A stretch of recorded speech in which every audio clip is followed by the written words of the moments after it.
느헤미야 8장 13절에서 18절까지 우리에게 주시는 하나님의 말씀입니다. 같이 봉독하겠습니다. 그 이튿날 뭇 백성의 족장들과 제사장들과 레위 사람들이 율법의 말씀을 밝히 알고자 하여 학사 에스라에게 모여서 율법에 기록된 바를 본즉 여호와께서 모세를 통하여 명령하시기를 이스라엘 자손은 일곱째 달 절기에 초막에서 거할지니라 하였고, 또 일러스되 모든 성읍과 예루살렘에 공포하여 이르기를 너희는 산에 가서 감람나무 가지와 들감람나무 가지와 화석류 나무 가지와 종려나무 가지와 기타 무성한 나무 가지를 가져다가 기록한 바를 따라 초막을 지으라 하라 한지라. 백성이 이에 나가서 나뭇가지를 가져다가 혹은 지붕 위에 혹은 뜰 안에 혹은 하나님의 전뜰에 혹은 수문 광장에 혹은 에브라임 문 광장에 초막을 짓되, 사로잡혔다가 돌아온 회중이 다 초막을 짓고 그 안에서 거하니 눈의 아들 여호수아 때로부터 그날까지 이스라엘 자손이 이같이 행한 일이 없었으므로 이에 크게 기뻐하며 에스라는 첫날부터 끝날까지 날마다 하나님의 율법책을 낭독하고 무리가 이레 동안 절기를 지키고 여덟째 날에 규례를 따라 성회를 열었느니라. 아멘. 네, 저번 시간에 우리는 성벽 재건을 완성한 이스라엘 백성들이 그 학사 에스라를 초청해서 율법을 들었고, 또 그들이 말씀을 깨달았을 적에 그 말씀이 귀에 들릴 때 모두 다 은혜를 받아서 울었다는 그런 본문을 보았습니다. 이렇게 말씀이 우리의 귀에 들릴 때 뭐가 생기는 겁니까? 말씀이 우리 귀에 들리기 시작할 때 믿음은 들음에서 나고 들음은 하나님의 말씀이죠. 그래서 말씀이 우리의 귀에 들릴 때 하나님께서 우리에게 주시는 것이 뭐냐 하면 믿음이라는 걸 주시는 거죠. 무슨 믿음을 주실까요? 도전하는 믿음을 주셔요. 내가 말씀대로 순종하여 산다면 과연 나에게도 그 기록된 은혜와 축복이 나에게도 임할 수 있을까라는 생각으로 그저 말씀 순종의 길을 걸어가 보는 도전하는 믿음을 우리에게 주시는 것입니다. 베레아 사람들은 데살로니가 사람들보다 더 신사적인 사람이 되었다고 사도행전에 기록하고 있죠. 그 이유가 뭐라 그랬습니까? 간절한 마음으로 하나님의 말씀을 받고, 이 사람들이 뭘 생각했냐면 말씀을 받는 데서 그치지 않고 이 말씀이 진짜 그러한가? 그러니까 내 삶에도 똑같이 적용을 하면 이런 은혜가 주어질까? 이것을 날마다 깊게 상고했었다는 거예요. 시편 기자는 110편에 이렇게 기록했는데요. 한번 볼까요? 다 같이 읽어봅시다. 주의 법이 나의 즐거움이 되지 아니하였다면 내가 내 고난 중에 멸망하였으리라. 네, 두 가지가 아주 대조적으로 나오죠. 즐거움과 멸망이 나옵니다. 시편 기자는 하나님의 말씀이 내 귀에 들리고 그 말씀이 자신의 삶을 온전히 이끌 뿐 아니라 하나님의 말씀이 내가 살아가는 내 발 앞에 등불이고 내가 가야 할 길에 빛이다는 것을, 그러니까 내가 어디로 가야 할지 무엇을 해야 할지 항상 인도해 주심을 늘 믿고 살았던 사람이죠. 그러므로 그에게 말씀을 읽고 묵상하고 말씀을 듣는 시간이 무한한 복이 되고 또 즐거움을 주는 그런 시간이었다라는 겁니다. 그와 반대로 만약 그 말씀이 자신 삶 가운데 그런 즐거움이 되지 않았다면 어떻게 됐다고요? 자기는 이미 고난 중에 멸망했었을 것이라고 말합니다.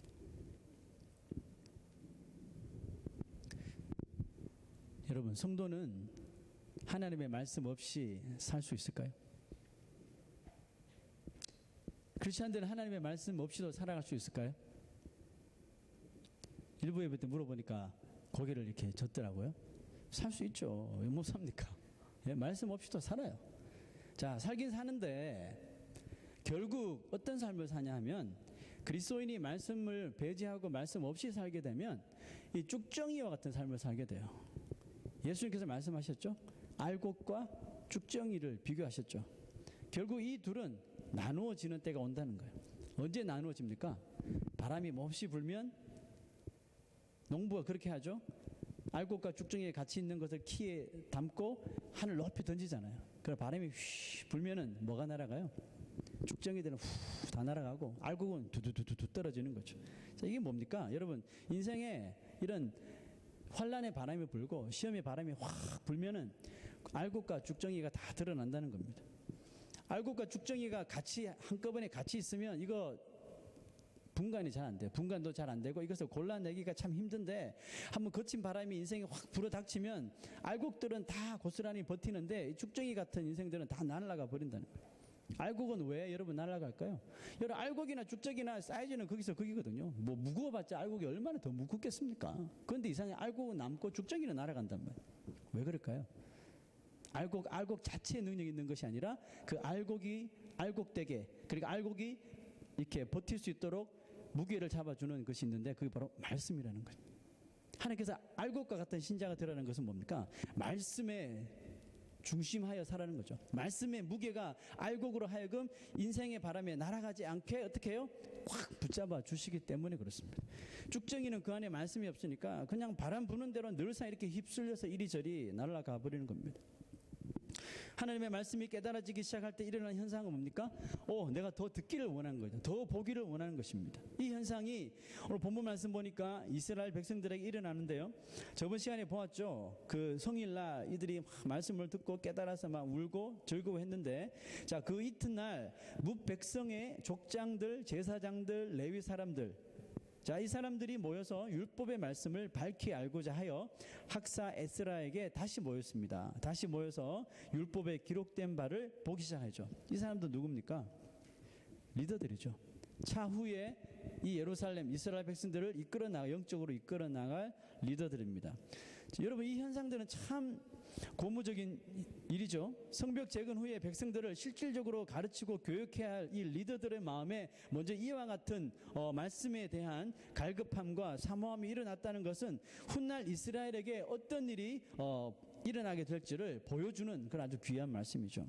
여러분 리더나 교사나 세우신 자들이 말씀에 전혀 관심이 없고 말씀을 연구하지도 않고 말씀을 읽지도 않고 묵상하지 않는다면 그 리더가 케어하고 있는 그 무리는 불을 보듯 뻔한 거죠.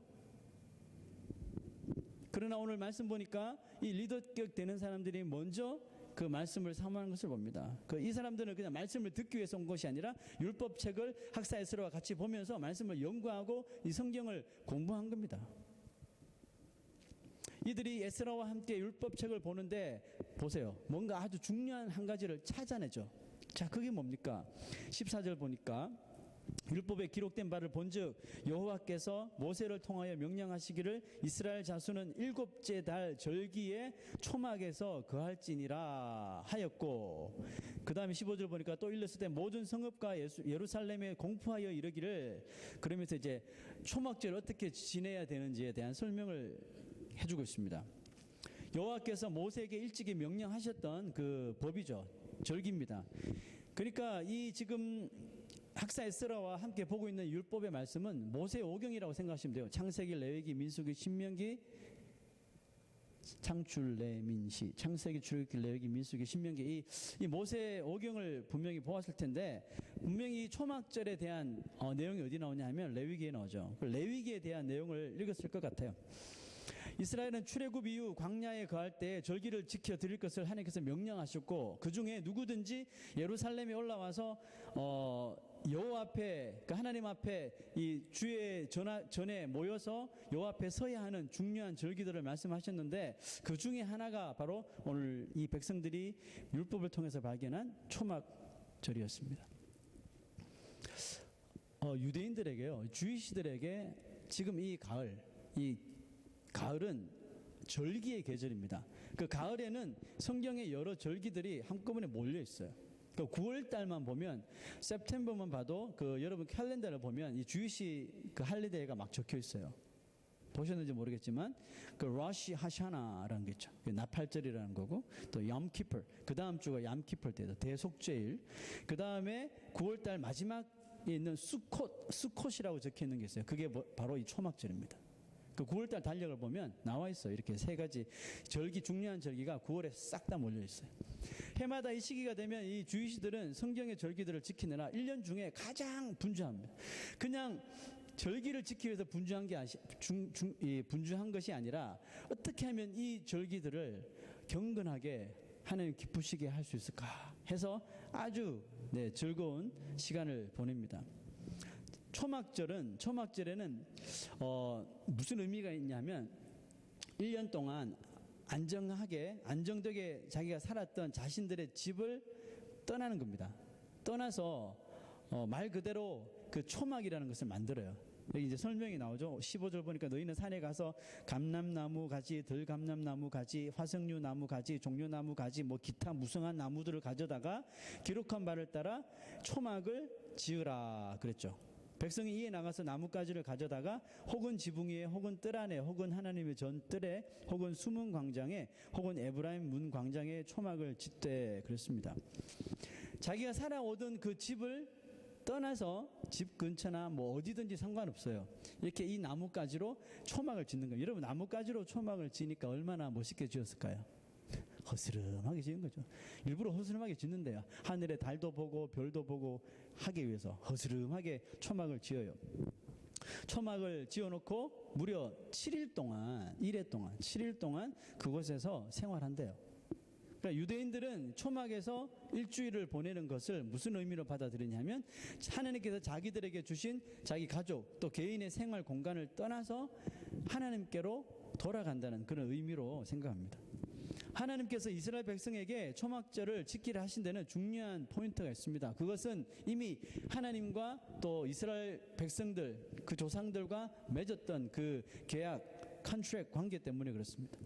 하나님은 백성들로 하여금 자신의 집을 떠나 잠시 초막에 거하게 하심으로써 무슨 이 계약을 주셨느냐 하면 그 초막절을 지키는 시기가 지금 하베스트 추수하는 시기잖아요. 그죠? 그래서 추수로 인한 큰 기쁨 가운데 먹어서 배부르고 또 아름다운 집에 거하며 또 소유가 풍부하게 될 때에 자칫 교만하여서 이 모든 것을 허락하여 주신 하나님을 잊어버리지 않도록 하기 위해서 이 초막절이라는 절기를 주신 거죠. 또 두 번째는 뭐냐면 과거 이스라엘 백성들이 그 초막에 거할 때 하나님께서 자기의 백성들을 어떤 식으로 입히고 어떤 식으로 먹였는지 그런 것들을 돌보셨는지를 기억하며 오직 하나님만을 섬기도록 하기 위해서 이 초막절 절기를 1년에 한 번씩 드리겠습니다. 그러니까 이 두 가지를 딱 줄이면 이거겠죠. 살아가면서 하나님을 절대로 잊지 말고 하나님만을 기억하라는 거죠. 잊지 말고 기억하라. 이게 초막절의 띠입니다. 근데 지금도 이 유대인들은요, 초막절이 되면 뭐 자기 집 지붕 아래든지 아니면 자기 집 뜰이든지 이렇게 집안 한 구석에 초막을 짓는데요. 실제로 초막을 짓고 여기 미국에서 사는 유대인들은 잘 모르겠어요. 현재 이스라엘에 사는 유대인들 지금도 그렇게 한대요. 그래서 초막을 짓고 그곳에서 이 절기를 보낸다고 합니다. 그런데 마치 이렇게 축제를 지내듯이 다른 사람들을 자기 수콧 그 초막에 초청을 하든지 아니면 자기가 다른 사람들의 그 초막에 방문을 하면서 서로 하나님께서 자기 가족에게 주신 은혜들을 기쁨으로 서로 나눈다고 합니다. 그러므로 이 초막절은 다른 이 유월절이나 뭐 대속절이나 이런 절기들에 비하여 유대인들의 가장 이렇게 즐거운 축제 명절에 속한다고 합니다.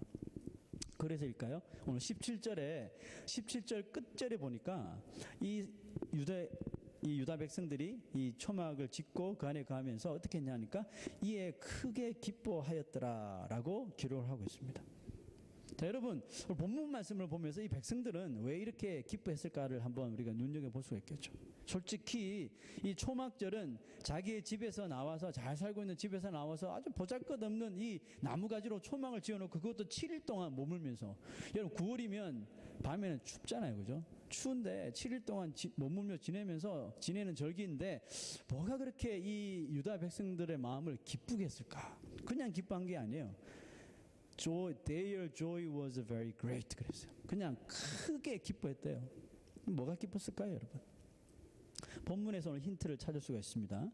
자, 17절을 다시 한번 보면 사로잡혔다가 돌아온 회중이 그 포로로 잡혀갔다가 70년 만에 돌아온 백성이죠. 그 회중이 다 초막을 짓고 그 안에서 거하니 눈의 아들 여호수아 때로부터 그 날까지 이스라엘 자손이 이같이 행한 일이 없었으므로 이에 크게 기뻐하며 그랬어요. 자, 이스라엘 자손이 여호수아 때부터 현재 본문에 나오는 현재까지 이같이 행하는 일이 없었대요. 자, 여러분 이 말은 그동안 이 사람들이 이스라엘 백성들이 초막절을 한 번도 지키지 않았습니까? 그런 뜻일까요? 그런 뜻이 아니고요. 여기 주목해야 할 단어가 이스라엘 자손이 이같이 행한 일이 없었다. 그러니까 오늘 본문 말씀에는 돌아온 회중이 모두 다 그죠? 다 초막을 짓고 그 안에서 거하니 그랬어요. 이렇게까지 행한 일이 여호수아 때부터 지금까지는 없었다는 그런 뜻입니다. 모든 사람들이 다 절기를 같이 지켰다는 뜻이죠. 이게 왜 그렇게 기쁜 것입니까? 왜냐하면 여호수아 때부터라면 그 여호수아 시대, 그러니까 가나안 땅의 요단강을 열고 가나안 땅에 들어가서 정복 전쟁을 하고 그 다음에 이제 사사 시대가 나오죠. 그 사사들이 일어나서 이스라엘을 통치하고 다스렸고 사사 시대가 끝나면 뭐가 나와요? 이제 왕정 시대가 나오죠. 이스라엘에 이제 왕이 생기는 거예요. 사울 왕 생기고 뭐 다윗 왕, 솔로몬 왕. 그 다음에 그 전에 또 사무엘이 영적 지도자로 일어나서 막 큰 부흥을 일으키죠. 여러분, 여호수아 때부터 지금 이 시대까지는 보면 그 시대마다 아주 굵직굵직한 이런 리더들이 많았어요. 또 히로 영웅들이 많았단 말이죠. 이 사람들이 파워를 가지고 영적인 파워, 때로는 육적인 파워를 가지고 이스라엘을 이끌었단 말이죠. 그럼에도 불구하고 모든 백성들이 한 마음으로 이 율법에 기록된 초막절을 다 같이 즐거이 지킨 적이 없었다는 것입니다. 이게 무슨 말을 이야기합니까? 위대한 리더십이 있었지만 그것만으로는 모든 백성들을 온전히 하나 되게 이끌 수 없었더라는 겁니다.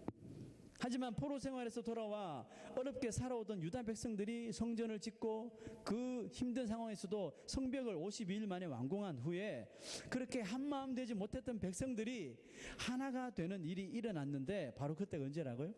그들 스스로 하나님의 말씀을 율법을 경외하여 다 같이 말씀대로 지켜 나가면서 초막절을 그들이 다 같이 지켰을 때 이들이 하나 되더라는 겁니다. 그 위대한 지도자들의 탁월한 능력으로 또 하나 될 수 없었던 이 백성들이 하나님의 말씀을 경외하여 하나님의 말씀을 지키려고 할 때 드디어 하나 되더라는 것입니다. 여러분, 이것이 뭡니까? 이것이 바로 하나님의 말씀이 우리에게 주는 말씀의 능력이라는 겁니다. 하나님의 말씀의 능력은 말씀을 듣는 사람이 정말 그런가 하여 내 삶 속에 순종하며 지켜나갈 때 임하는 거예요. 그래서 히브리서 기자는 이 하나님의 능력을 이렇게 기록합니다. 다 같이 읽어볼까요? 자, 히브리서 읽어봅시다. 시작. 하나님의 말씀은 살아있고 운동력이 있어 좌우의 날선 어떤 검보다도 예리하여 우리의 혼과 영과 및 관절과 골수를 찔러 쪼개기까지 하며 또 마음의 생각과 뜻을 판단하느니 하나님의 말씀이 역사하는 게 어디라고요? 지금 뭐 복잡하게 이야기했죠. 뭐 혼과 영과 관절 골수 찔러 쪼개고 뭐 마음의 생각 뜻 뭡니까? 인간의 모든 전 인격을 다 컨트롤할 수 있는 그 능력이 어디 있다고요? 하나님의 말씀에 있다는 거죠. 한국에 처음으로 선교사로 왔었던 미국의 선교사들이 한국에 이제 막 부흥이 일어났어요. 한국 교회에 부흥이 일어났습니다. 이 부흥에 대하여 미국 본토에 선교 보고를 한 거예요. 아직 한국 땅이 조선 땅이 이렇게 부흥하는데 부흥하게 된 원인에 대해서 선교 보고를 이렇게 했어요. 한국 성도들은 다른 나라 성도들, 뭐 중국 크리스찬들, 뭐 일본 크리스찬들과 달라서 말씀을 깨닫게 해주니까 말씀을 사모하는데 불같이 사모하더라는 거죠. 그래서 무슨 일이 일어났냐 하면 말씀 여기서부터 부흥회가 한다. 그 말씀 사경회를 한다. 그러면 이 소문이 들리면 어디서부터 오냐 하면 수십 킬로 떨어진 곳에서부터 나아가서는 수백 킬로 떨어진 곳에서부터 그것도 걸어서 양식을 쌀을 짊어지고 오다가 밥에 먹고 오고 또 밥에 먹고 오고 이런 식으로 며칠을 걸려서 평양에서 부흥회를 하면 서울 뭐 경기도 이런 데서 나중에 뭐 대륙 횡단하는 것처럼 그렇게 온대요. 와서 걸어와서 그때 뭐 비행기가 있습니까? 차가 있습니까? 걸어와서 일주일 동안 말씀을 듣고 또 돌아가고 그렇게 했대요. 이 제 말이 아니라 그 미국에서 오신 선교사들이 한국 성도들의 이런 말씀에 대한 열정을 보고 선교 보고를 그대로 한 거예요. 와, 이 조선이라는 나라는 하나님께서 크게 역사하실 것 같다. 왜? 이렇게 말씀을 사모하기 위해서 말씀을 듣기 위해서 수백 리에서 그죠? 수백 마일에서 수십 마일에서 이렇게 걸어서 오는 것을 보면서 확신한 거예요. 이것이 계기가 돼서 이 평양에 전 세계 이 교회 히스토리의 유래를 찾아볼 수 없는 평양 대부흥 운동이 일어나게 되죠. 그렇죠? 그리고 평양에서 불길이 일어난 부흥이 한국 전역이 다 복음화 될 수 있도록 만들어 주었다고 이 선교 리포트를 한 겁니다. 말씀은 이렇게 개인뿐만 아니라 공동체를 하나 되게 또 그리고 기뻐하게 만드는 능력이 있습니다. 수십 킬로, 수백 킬로를 걸어와서 며칠을 말씀 듣고 돌아가는데도 아쉬워서 좀 더 듣고 싶고, 예, 이런 마음, 그냥 기쁘고 그냥 즐겁더라는 것입니다. 여러분, 사도행전에 보면 예루살렘에 큰 부흥이 불같이 일어나는 것이 와요. 사도행전에 예루살렘에 부흥이 불같이 일어나는데 그 부흥의 불길을 주도한 사람이 있었는데 바로 빌립이라는 사도였어요. 빌립이라는 제자였어요. 그런데 어느 날 갑자기 성령께서 빌립을 이제 그만, 너는 저기 광야로 가. 성령께서 이 빌립이라는 사람을 광야로 내몰아 버렸어요. 광야로 보냈습니다.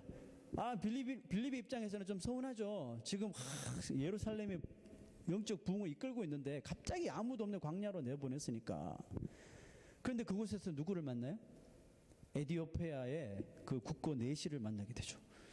그 내시를 한 사람을 만나게 되는데 하필 그 사람이 뭔가를 읽고 있는데 그 책이 이사야서를 읽고 있는 거예요. 성경이 구약이 이사야. 그래서 이 빌립이 가서 물어보죠. 무슨 뜻인지 알아요? 그랬더니 알려주는 사람이 없는데 내가 어떻게 이해합니까? 그랬더니 내가 올라가서 좀 가르쳐 드려도 될까요? 그래서 마차에 타요. 그래서 가다가 이제 이사야에 있는 내용이 다 그 예수 그리스도의 어린 양 그에 대한 예언의 메시지잖아요. 그것을 다 그 뜻을 풀어주었더니까 무슨 일이 벌어졌습니까? 이 에디오피아 내시가 그 마차에서 스탑하고 기뻐하며 예수님을 영접하고 그 물가가 있는 것을 보고 물에 내려가서 그 즉시로 세례를 받게 된 거죠. 예수 믿는 사람이 되었다는 거죠. 그 말씀이 주는 능력, 말씀이 주는 이 기쁨을 이 에디오피아 내시가 즉시로 얻게 되었다는 겁니다. 그럼 여러분, 우리가 말씀을 받는 것도 중요하지만 오늘 이 리더들처럼 그 말씀을 연구해보고 말씀을 묵상해보고 또 그 말씀대로 내 삶 속에 어플라이 해보는 것이 참 우리 그리스도인들에게 필요하다는 거예요. 그래야지 우리가 말씀이 주는 기쁨, 능력을 얻을 수가 있습니다. 주님께서는 우리가 정말 기뻐하는 삶을 살 수 있도록 선물을 주셨는데 그것이 뭐냐 하면 바로 교회라는 것입니다. 주님은 교회 공동체가 다 같이 한 곳을 바라보면서 하나 되어 갈 때 그곳에 하나됨이 주는 큰 기쁨을 주십니다. 그 통로가 뭐냐 하면 바로 말씀이라는 거예요. 우리 모든 이 건강교회 성도들이 한 곳을 바라보는데 무엇을 통해서요? 이 말씀을 통해서 한 곳을 바라보고 한 마음을 품을 때 그곳에 하나님께서 주시는 기쁨이 있다는 것입니다. 우리는 말씀을 통해 한 곳을 바라보고 하나 되어야지 부흥하는 또 능력 있는 교회가 될 줄 믿습니다. 교회 안에서 춤추고 교회 안에서 파티를 열면서 즐기는 것은요, 이거는 성도의 교제가 아니에요. 이것은 쾌락입니다. 쾌락. 그 육체적 쾌락을 맛보는 거죠. 그것은 교회가 망할 징조예요. 교회가 문을 닫을 징조입니다. 유러피안 철치들이, 유럽에 있는 교회들이 이렇게 해서 망했잖아요. 교회가 하나 둘 성도들은 점점 떠나갑니다. 왜 성도들이 왜 떠나갑니까? 말씀이 희귀하니까. 말씀을 들으려고도 하지 않고 말씀을 자기들 삶 속에 어플라이를 안 하니까 말씀의 능력이 성도들의 삶이 사라져 버리니까 그냥 그 쭉정이처럼 사는 거예요. 바람 불면 후 날아가고 이리저리 막 날아가고 자기 살고 싶은 대로 살고 마치 그 사사시대에 자기가 원하는 대로 살았더라 그것처럼요. 마치 어린 양이 자기 갈 길로 가는 것처럼 그냥 가는 거예요. 여러분, 말씀이 중심이 잡지 못하니까 그냥 막 가는 겁니다. 자기 가고 싶은 거대로 그냥 바람 날리는 대로 막 날려지는 거예요. 그 유러피안 교회들이 하나씩 성도들이 없으니까 교회가 유지가 돼요? 못하니까 이제 그것을 렌트해 주기 시작해요. 이 교회처럼요. 어디에 렌트해요? 금요일 밤이면 뭐 불금이라면서요.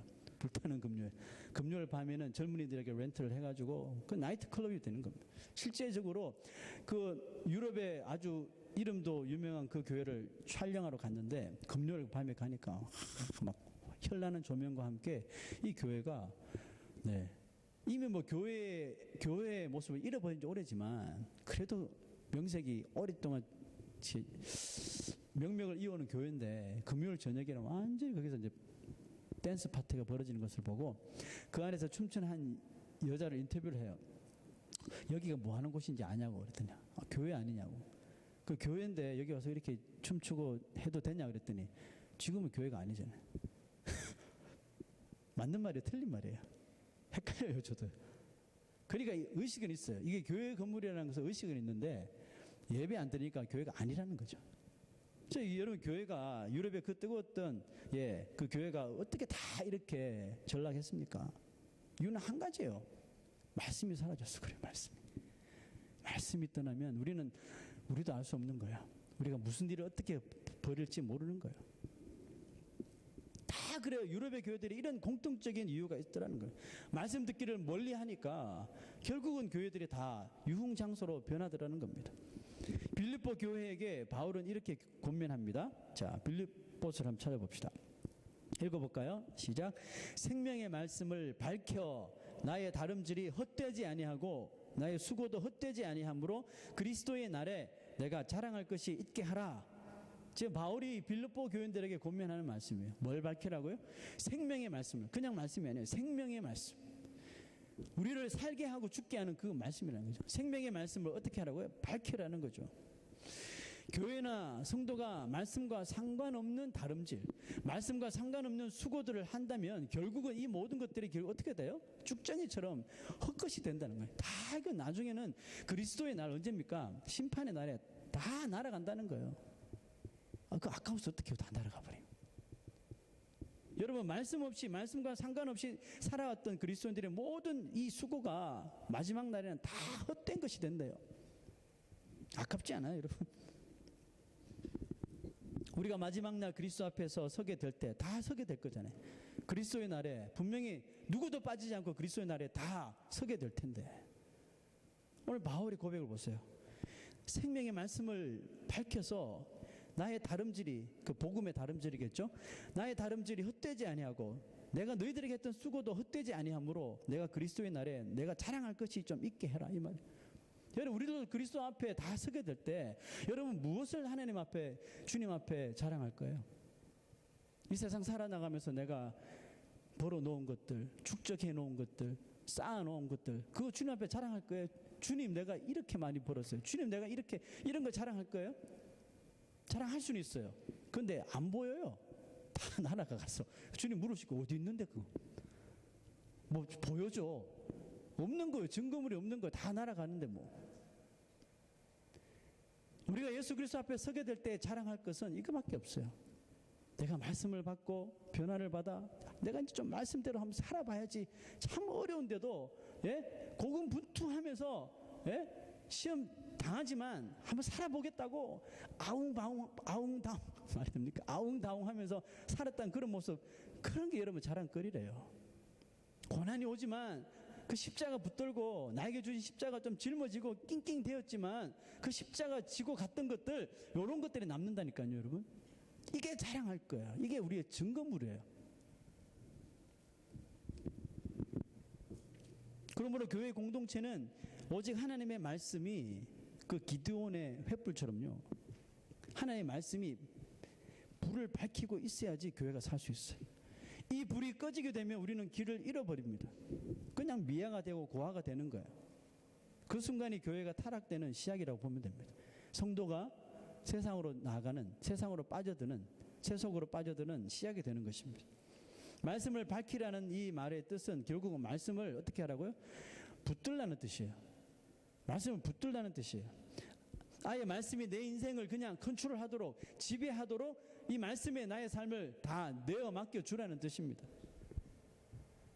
어떤 사람이 와서 바다 구경해보자. 바다를 처음 보는 사람이 바다에 왔어요. 바다에 와서 바다가 뭔지 모르니까 이게 바다구나 하고 그냥 신발 벗고 양말 벗고 바다에 그냥 발만 첨벙첨벙 담궈보고 나왔어요. 자, 이 사람에게 물어봐요. 바다가 좋죠? 바다에 대해서 좀 설명해 보세요. 그럼 이 사람 뭐라고 이야기할까요? 할 말이 있을까요? 좀 차가운 거? 요 정도? 여러분, 적어도 바다라는 것을 좀 말하려면 스노클링 해보셨어요? 스노클링? 그게 뭐냐면 각을 쓰고 오리발 하고 바다 깊은 데로 가는 거예요. 물속에 들어가진 않지만 그냥 이 가글을 통해서 물속을 들여다 보는 거예요. 수영 못해도 돼요. 그냥 엎드려서 물속을 보는 거예요. 바닷속을. 그것만 봐도요, 물속이 얼마나 아름답고 물속이 얼마나 깊고 그 속에 무엇이 있는지 보게 돼요. 자, 그러면 그것을 경험하고 나온 사람에게 바다가 어때 물어보면 설명할 수 있겠죠.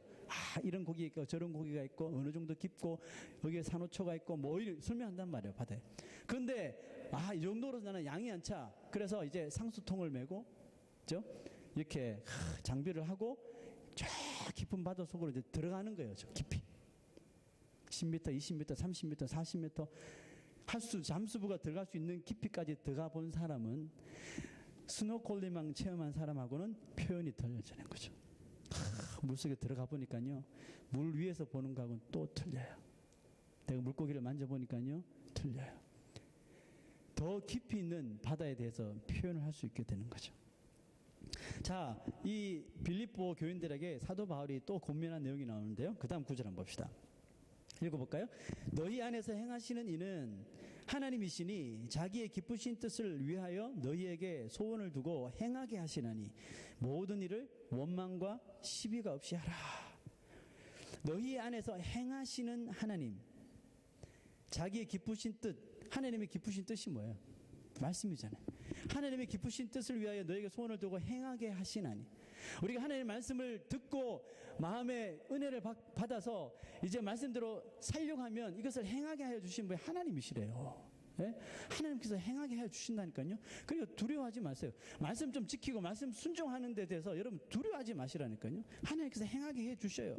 이렇게 말씀 하나님이 기쁘신 뜻대로 살아가려고 하는 자들 결국은 보세요. 모든 일을 원망과 시비가 없이 할 수 있습니다. 악한 마귀는 늘 우리 귀에다 속삭이죠. 야, 하나님이 정말 그렇게 하라고 하든? 이 말은 누가 한 거예요? 뱀이 그 하와에게 와서 속삭인 거죠. Surely die. 진짜 하나님께 말하되 죽는데? 정령 죽는데? 진짜야? 자꾸 헷갈리게 만드는 거예요.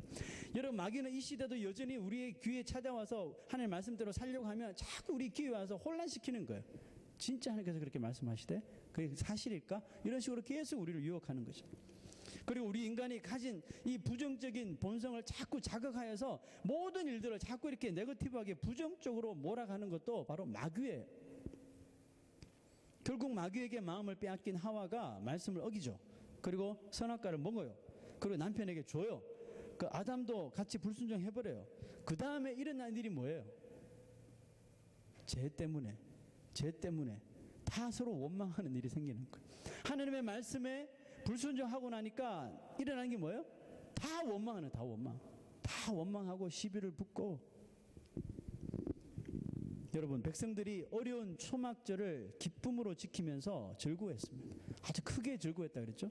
크게 즐거워하는 모습을 바라본 에스라가 감동을 받아요. 그리고 첫날부터 그 초막절 첫날부터 끝날까지 날마다 하나님의 율법책을 낭독했대요. 우리가 저번 주 보니까 이 성경 율법의 책을 얼만큼 낭독했냐면 새벽부터 정오까지 약 6시간 정도 되는 시간을 계속해서 율법을 읽어주는 거예요. 말이 6시간이지 여러분. 6시간 동안 어떤 힘으로 이걸 합니까? 그것도 7일 동안 하는데. 그럼에도 불구하고 에스라가 한 거예요. 왜? 감동을 받았기 때문에. 하나님의 백성들이 이제 저렇게 하나 되어서 하나님 말씀을 경외하고 저 말씀대로 순종하고 살려고 하는 거 보니까, 야, 여호수아 때로부터 지금까지 이런 일이 없었는데 하나님께서 이 백성을 축복하시려고 하는가 보다. 예수님이 가장 감동받는 때가 언제일까요? 예수님께서 우리 성도들에게 가장 감동받는 때도 바로 이런 모습을 볼 때예요. 말씀을 듣고 깨달은 성도들이 자신의 삶 가운데서 말씀을 좀 적용하여서 준행하는 모습, 그리고 순종함으로 인하여 행복해하며 서로 이 말씀을 나눌 때 주님이 가장 기뻐하시는 겁니다. 주의 천사가 사도 요한에게 와서 뭐라고 이야기했나요? 이 책을 받아 먹으라 그랬죠. 저번 주 봤죠. 이 책을 받아 먹으라. 네 입에서는 꿀같이 달지만 네 뱃속에는 쓸 것이다. 이렇게 됐어요. 말했어요. 실제로 그렇게 됐단 말이죠. 이게 무슨 의미일까요? 우리가 주의 말씀은 꿀송이보다 더 달도다. 시편 119편에 나오죠. 그는 우리 그것을 많이 체험하는데 내 뱃속에는 쓰게 되리라. 여러분, 이게 무슨 의미일까요? 저를 이렇게 한번 생각해 봤습니다. 우리가 말씀을 받을 때는 그냥 받으니까 너무 좋은 거예요. 지금 이스라엘 백성들이 그냥 에스라가 낭독하는 율법만 듣는데도 불구하고 울었잖아요. 좋아요.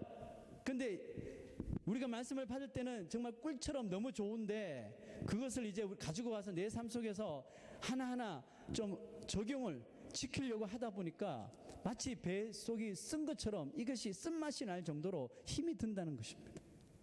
여러분, 말씀을 듣는 건 참 좋은데 그 말씀을 내 삶 속에 다이렉트리 순종하려고 하니까 이것이 얼마나 힘들어요. 여러분, 입에 쓴맛 나듯이 힘든 거라고요. 써요. 힘들어요. 고통이 와요. 십자가 지는 거예요.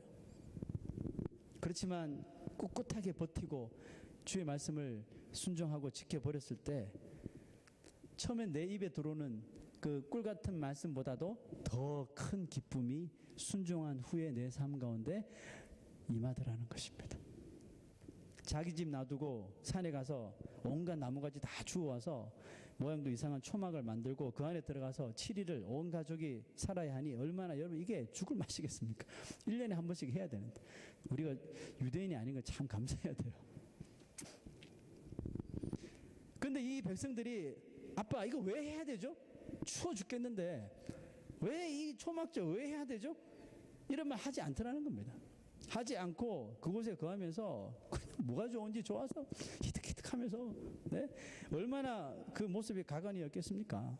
그런데 더 웃긴 거는 이 유대인들이 이렇게 하는 이유를 전혀 모르는 이방인들이 보았을 적에 이 백성들의 모습이 얼마나 기가 막혔겠습니까? 아, 얘들은 집 놔두고 나뭇가지 끝가다가 초막 지어놓고 7일 동안 거기에 머물고 좋다고 해서 서로 웃고 있는데 지금 뭐 하는 짓인가? 이런 상황 아니겠어요? 제가 예전에 뉴욕에서 사역할 때 중고등부 학생들을 데리고 수련회 갔어요. 수련회 가서 이제 자기네들이 좋아하는 애들끼리 짝을 지어서 한 4명 뭐 이렇게 방에 숙소를 배정을 했어요.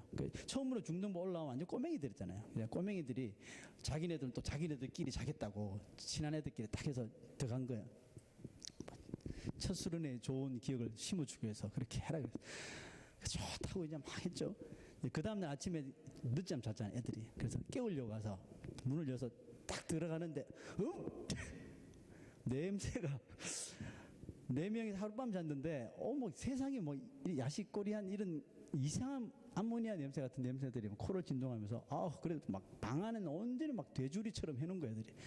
와, 도저히 못 들어가겠다. 그래서 야 빨리 나와 하고 뭐 그렇게 불러낸 적이 있는데 그 다음날 이제 좀 치웠겠지 하고 또 이제 깨우려고 딱 문을 들어갔는데 와, 어제 그 냄새에 이제 더불로 이제 별 희한한 세상에서 맛보지 못한 그 냄새가 나는 거죠. 그래서 도저히 못 들어가겠더래요. 그래서 화를 내고 나왔어요. 나와서 이제 창문을 두드리면서 빨리 나오라고 그랬더니 이제 그 안에서 그 4명이 이제 창문을 이렇게 웃기게 생긴 애들이 4명이 창문을 통해서 나를 보는 거예요. 나를 딱 쳐다보면서 씩 웃는 거예요. 자기네끼리 막 씩 웃는 거예요.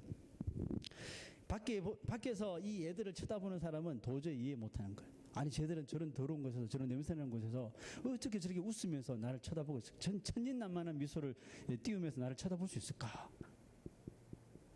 여러분 좀 비유가 좀 됐나요?